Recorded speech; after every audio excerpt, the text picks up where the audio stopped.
अंकेक्षण की। Internal audit. Good morning students, आज हम बात करेंगे इंटरनल ऑडिट यानी आंतरिक अंकेक्षण की। इंटरनल ऑडिट क्या होता है? The periodic checking of the accounts of an institution और a company from time to time by its internal auditors. जब हम किसी संस्थान के हिसाब किताब की समय समय पर जांच करते हैं, पर जांच कौन कर रहा है? इंटरनल ऑडिटर्स, तो हम उसे कहेंगे इंटरनल ऑडिट। अब इंटरनल ऑडिटर्स कौन होते हैं? इंटरनल ऑडिटर्स होते हैं उस ऑर्गेनाइजेशन के एम्प्लॉयज़ ही। तो ऑर्गेनाइजेशन जो है वो जैसे एम्प्लॉयज़ को अपॉइंट करती है, वैसे ही एम्प्लॉयज़ की तरह ही ऑडिटर्स को अपॉइंट करती है। जैसे एम्प्लॉयज़ ऑर्गेनाइजेशन में सैलरी लेते हैं, वैसे ही ये ऑडिटर्स सैलरी लेते हैं। So such auditors, besides checking the accounts, are required to report as to how the system of accounting can be improved and the system of internal check be made economical and efficient. तो ये auditors books of accounts की checking तो करेंगे ही करेंगे, लेकिन ये management को ये रिपोर्ट भी देंगे, ये सलाह भी देंगे कि अकाउंटिंग सिस्टम को हम कैसे और बेहतर बना सकते हैं, और जो हमारा इंटरनल चेकिंग का सिस्टम है उसे भी हम और कैसे बेहतर और इकोनॉमिकल बना सकते हैं। ऑब्जेक्टिव्स क्या क्या हैं हमारे, क्या उद्देश्य है इंटरनल ऑडिट के? To examine the work done by employees who are responsible to maintain the accounts. जिस एम्प्लॉय ने जो अकाउंट्स मेंटेन किए हैं, क्या उन्होंने अपना काम सही तरीके से किया है, इसकी जांच करना। टू इमीडिएटली डिटेक्ट एरर्स और फ्रॉड्स। जब आपने जांच की तो उसके अंदर कोई भी अगर आपको गलतियां, कोई फ्रॉड्स या छल कपट आप दिखाई दिए तो उसी वक्त उसको पकड़ लेना। तो ensure that all actions are carried out as per accepted principles, rules and procedures. हमें ये मेक श्योर करना पड़ेगा कि जितने कार्य व्यवसाय से संबंधित हैं वो एक्सेप्टेड जो नीतियां हैं, नियम हैं, प्रक्रिया हैं, उनके अनुसार ही हो रहे हैं या नहीं। कोई भी अगर आपको गलती पता चलती है, कमी पता चलती है, उसे ढूंढना और उसे ठीक करने के लिए आवश्यकता अनुसार सुधार करना। To ensure that the enterprise function smoothly and according to stipulated plan. आपको ये चेक करना पड़ेगा कि जो कंपनी है, जो बिजनेस है, वो जिस तरीके से आपने सोचा है बिना किसी रुकावट के काम करे और जो प्लान्स, जो ऑब्जेक्टिव्स के तहत चल रहा है उसी के तहत अपना काम करता रहे। To keep an eye on the performance of employees. Employees को आपको रेगुलरली जांच करते रहना चाहिए कि जो वो काम कर रहे हैं वो कुशलता के साथ कर रहे हैं या नहीं। And to make suggestions for improvement in organisational structure. आप जो ऑर्गेनाइजेशन की संरचना है उसको चेक करेंगे कि उसमें नवीनता आए, गतिशीलता आए, तो क्या क्या सजेशंस आप दे सकते हैं कि जो आपकी ऑर्गेनाइजेशन का स्ट्रक्चर है वो बेहतर हो सके। क्या क्वालिफिकेशंस हैं इंटरनल ऑडिटर की? बेटा, इंटरनल ऑडिट जो है वो किसी लीगल सिस्टम के प्रोविजंस के तहत नहीं है, तो इसीलिए इंटरनल ऑडिटर की क्वालिफिकेशंस भी क्लियरली डिफाइंड नहीं है। इंटरनल ऑडिट को कोई सीए, चार्टर्ड अकाउंटेंट या कॉस्ट अकाउंटेंट होने की ज़रूरत नहीं है। एक इंसान जिसको बेसिक अकाउंटेंसी की नॉलेज है वो भी इंटरनल ऑडिटर बन सकता है। तो इंटरनल ऑडिटर की क्वालिफिकेशन किस पर डिपेंड करेगी? प्रबंधन, मैनेजमेंट के फैसले पर डिपेंड करेगी। Requisites of an efficient internal audit department. एक एफिशिएंट इंटरनल ऑडिट डिपार्टमेंट, एक कुशल आंतरिक अंकेक्षण विभाग की क्या क्या आवश्यकताएं हैं, क्या क्या रिक्वायरमेंट्स हैं? सबसे पहले है एडिक्वेट एंड कॉम्पिटेंट स्टाफ।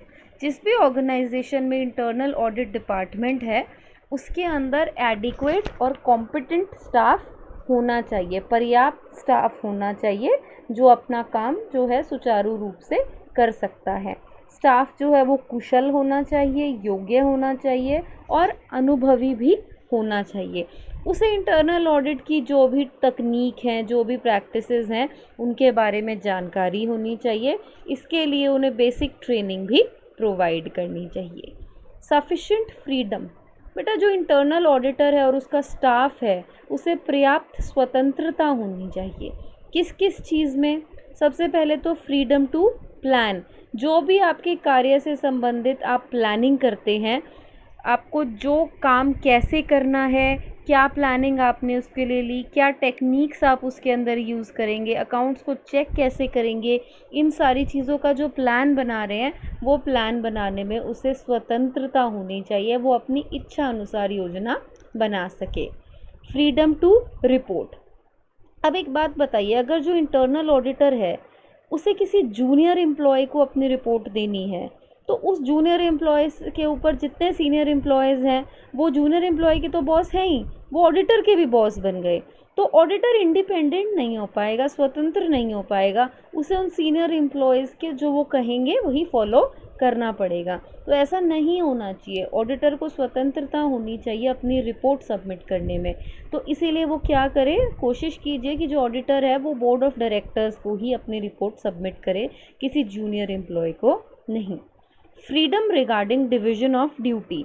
जो ऑडिटर है उसके विभाग के अंदर जितने भी कर्मचारी हैं, जो भी उसका स्टाफ है, उसको जो ड्यूटी डिवाइड की जाएगी उसमें जो स्वतंत्रता है वो सिर्फ ऑडिटर की होनी चाहिए, मैनेजमेंट का उसके अंदर रोल नहीं होना चाहिए।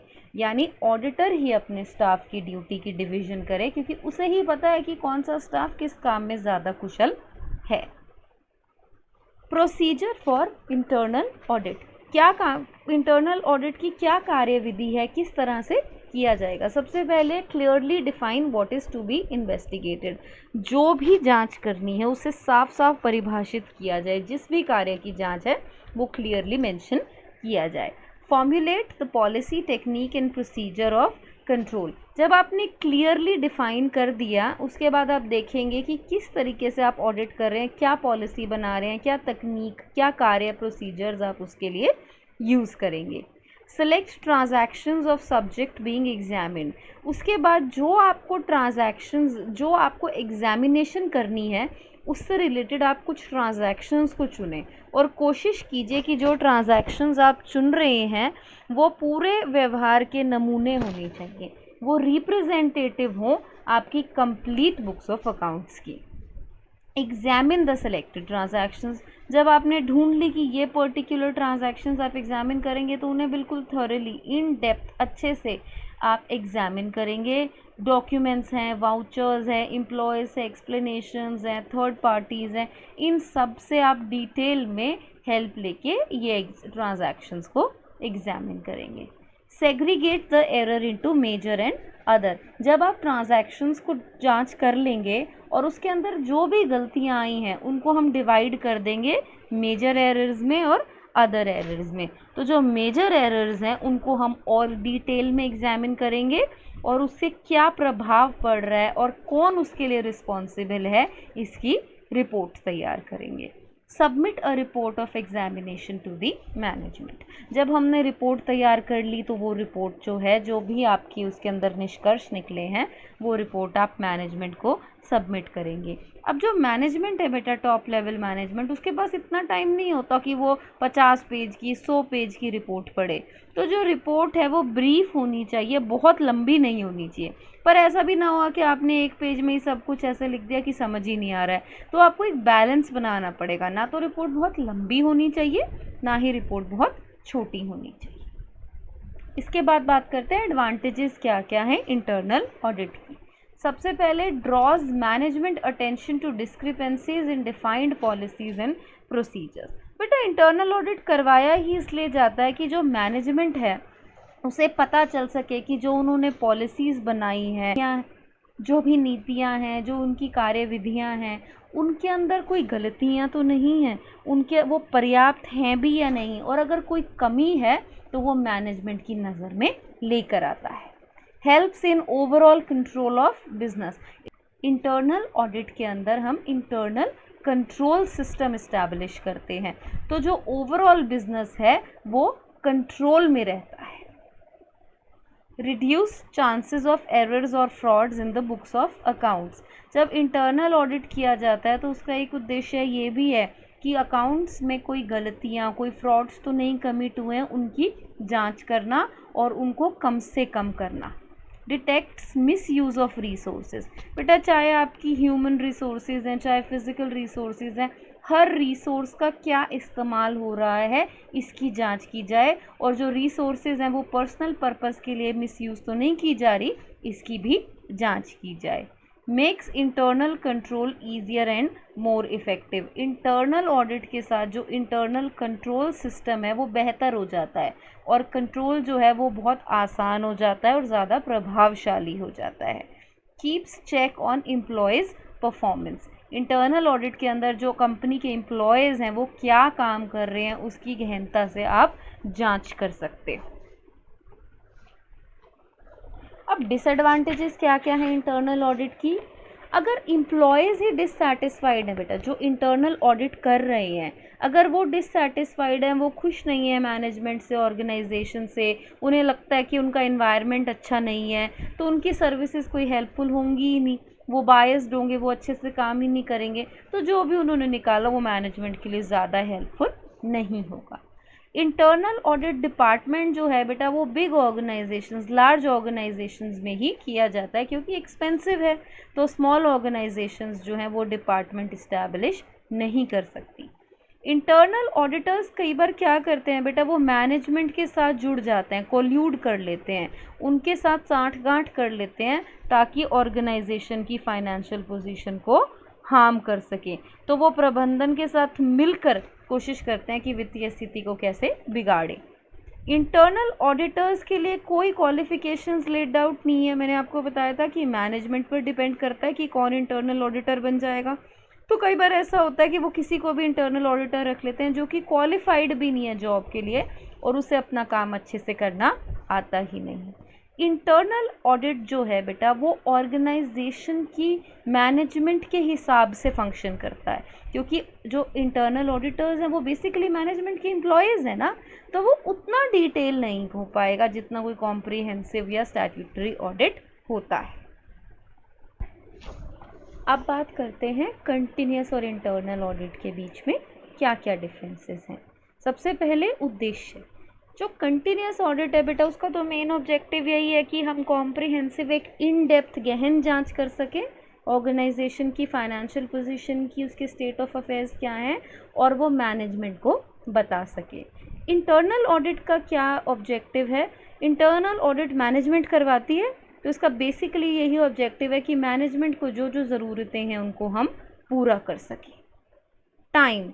कंटिन्यूस ऑडिट बेटा थ्रू आउट द ईयर चलता है, पूरे साल रेगुलर या इरेगुलर इंटरवल्स पर चलता है। लेकिन इंटरनल ऑडिट जो है वो पूरी लाइफ टाइम चलता है ऑर्गेनाइजेशन की।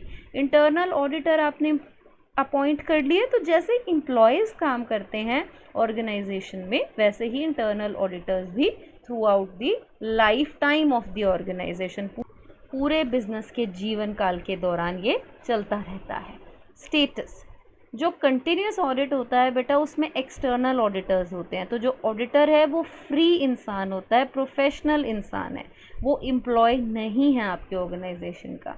इंटरनल ऑडिट में जो ऑडिटर है वो आपके ऑर्गेनाइजेशन का एम्प्लॉय है। कंटिन्यूस ऑडिटर की क्वालिफिकेशन है कि वो एक सर्टिफाइड चार्टर्ड अकाउंटेंट होना चाहिए, लेकिन इंटरनल ऑडिटर की ऐसी कोई क्वालिफिकेशन नहीं है। जो कंटिन्यूस ऑडिट है उसमें ऑडिटर की क्या रिस्पॉन्सिबिलिटी है, ऑडिटर जो है वो शेयर होल्डर्स को आंसरेबल है। क्यों? क्योंकि ऑडिटर ये एग्जामिन करता है कि जो ओनर्स हैं, जो शेयर होल्डर्स हैं, उनके बिहाफ पर ये एग्जामिन करेगा कि मैनेजमेंट ने अपना काम ठीक से किया है या नहीं। तो ऑडिटर शेयर होल्डर्स को आंसरेबल है, लेकिन इंटरनल ऑडिटर जो है वो मैनेजमेंट ने अपॉइंट किया, तो उसका सारा काम मैनेजमेंट के लिए ही होता है। Freedom of action. Continuous auditor जो है वो फ्री होता है कोई भी इंटरफेरेंस में अपने काम की, वो स्वतंत्र है। लेकिन जो इंटरनल ऑडिटर है वो एक ऑर्गेनाइजेशन का कर्मचारी है और वो प्रशासन से अलग होकर, उससे स्वतंत्र होकर काम नहीं कर सकता। कंटिन्यूस ऑडिट में रिपोर्ट जो है वो साल के अंत में दी जाती है, लेकिन इंटरनल ऑडिटर को ऐसी कोई रिपोर्ट देने की ज़रूरत नहीं है। अब बेटा बात करते हैं एक्सटर्नल ऑडिट की। एक्सटर्नल ऑडिट क्या होता है? Inspection of books of accounts of an organisation by an independent and qualified chartered accountant, या सर्टिफाइड ऑडिटर। यहाँ भी हम जांच कर रहे हैं बुक्स ऑफ अकाउंट्स की। फ़र्क क्या आ गया कि जांच कौन कर रहा है, एक स्वतंत्र और क्वालिफाइड चार्टर्ड अकाउंटेंट या एक ऑडिटर जो कि सर्टिफाइड है, जो कि अप्रूव्ड है। क्योंकि इसके अंदर एक स्वतंत्र ऑडिटर होता है इसीलिए इसको इंडिपेंडेंट ऑडिट भी कहा जाता है। फटाफट डिस्कस करते हैं कि एक्सटर्नल और इंटरनल ऑडिट में क्या क्या फ़र्क होते हैं। अगर हम क्वालिफिकेशन की बात करें तो सर्टिफाइड चार्टर्ड अकाउंटेंट या सर्टिफाइड ऑडिटर ही एक्सटर्नल ऑडिटर हो सकता है। लेकिन किसी भी इंसान जिसे अकाउंटेंसी की नॉलेज है, जो कंपनी का एम्प्लॉय अपॉइंट होगा, वो इंटरनल ऑडिटर बन सकता है। अपॉइंटमेंट, एक्सटर्नल ऑडिटर हर साल मैनेजमेंट के द्वारा अपॉइंट होता है और वो दूसरी ऑर्गेनाइजेशंस का ऑडिटर भी हो सकता है। लेकिन internal auditor management as an employee appoint करती है, तो वो सिर्फ आपकी ही ऑर्गेनाइजेशन का एम्प्लॉय होगा। ऑब्जेक्टिव क्या है एक्सटर्नल ऑडिट का? बेसिकली यही ऑब्जेक्टिव है कि हम बुक्स ऑफ अकाउंट्स को वेरीफाई करवाते हैं, एग्जामिन करवाते हैं, चेक करें कि क्या वो करेक्ट हैं या नहीं है, क्या वो रेलेवेंट हैं या नहीं है, उचित हैं भी या नहीं। लेकिन इंटरनल ऑडिट का ऑब्जेक्टिव क्या है कि बुक्स ऑफ अकाउंट्स में कोई गलतियां तो नहीं है और जो आपका अकाउंटिंग प्रोसीजर है उसके अंदर हम क्या क्या सुधार ला सकते हैं, ये निकालना। Freedom of work, external auditor completely independent है, स्वतंत्र है, फ्रीडम इंजॉय करता है। लेकिन इंटरनल ऑडिटर जो है वो क्लाइंट की इंस्ट्रक्शन के हिसाब से, ऑर्गेनाइजेशन जिसने उसे अपॉइंट किया है उसकी इंस्ट्रक्शन के हिसाब से काम करता है, तो वो इतना स्वतंत्र नहीं है। एक्सटर्नल ऑडिटर अनबायस्ड है और इंडिपेंडेंट है, वो स्वतंत्र और निष्पक्ष व्यक्ति है। लेकिन इंटरनल ऑडिटर जो है वो मैनेजमेंट से अपॉइंट किया गया है, तो वो स्वतंत्र नहीं है। Importance of work, external auditor का जो काम है वो किस किस के लिए हेल्पफुल हो सकता है? वो इम्पॉर्टेंट है बेटा, क्लाइंट जिसने उसे अपॉइंट किया है, शेयर होल्डर्स जो ओनर्स हैं, पब्लिक, गवर्नमेंट, सबके लिए वो महत्वपूर्ण है। लेकिन इंटरनल ऑडिटर का काम सिर्फ जो ओनर है जिसने उसे एम्प्लॉय किया है उसके लिए ही महत्वपूर्ण है। स्कोप, कार्य क्षेत्र क्या है? तो कंपनी के केस में एक्सटर्नल ऑडिट का स्कोप पहले से डिसाइडेड होता है और बाकी केसेस में कॉन्ट्रैक्ट के तहत डिसाइड होता है। लेकिन इंटरनल ऑडिट का जो स्कोप है वो मैनेजमेंट ही डिसाइड करके रखती है और वो कहीं ना कहीं चेंज भी करा जा सकता है।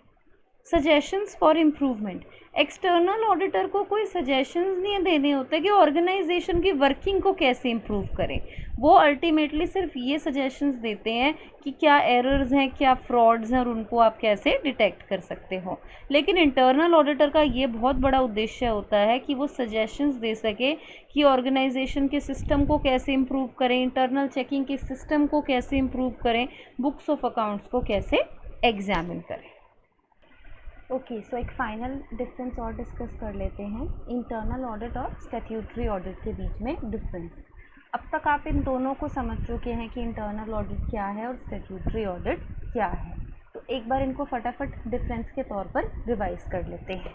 सबसे पहले नेचर, इंटरनल ऑडिट जो है वो इंटरनल सिस्टम का पार्ट है बेटा, इंटरनल कंट्रोल सिस्टम जो एक ऑर्गेनाइजेशन के अंदर होता है उसका पार्ट है। लेकिन स्टैट्यूटरी ऑडिट एक स्वतंत्र जांच है, एक इंडिपेंडेंट एग्जामिनेशन है। क्या इंटरनल ऑडिट कंपलसरी है? नहीं, इंटरनल ऑडिट मैंडेटरी नहीं है, लेकिन स्टैट्यूटरी ऑडिट कंपलसरी है। इंटरनल ऑडिटर की अपॉइंटमेंट कैसे होती है? इंटरनल ऑडिट अपॉइंट कौन करता है? मैनेजमेंट करती है। लेकिन स्टैट्यूटरी ऑडिटर को कौन अपॉइंट करता है? कंपनी या गवर्नमेंट अपॉइंट करती है। ऑब्जेक्टिव क्या होता है इंटरनल ऑडिटर का? इंटरनल कंट्रोल सिस्टम को ज़्यादा बेहतर बनाना और फ्रॉड्स या एरर्स को अर्ली डिटेक्ट कर लेना। और स्टैट्यूटरी ऑडिटर का क्या ऑब्जेक्टिव है? शेयर होल्डर्स को एक रिपोर्ट देना कि जो बुक्स ऑफ अकाउंट्स हैं क्या वो करेक्ट हैं, क्या वो एक्यूरेट हैं, क्या वो रेगुलरली बने हैं और क्या वो true and fair picture present करते हैं।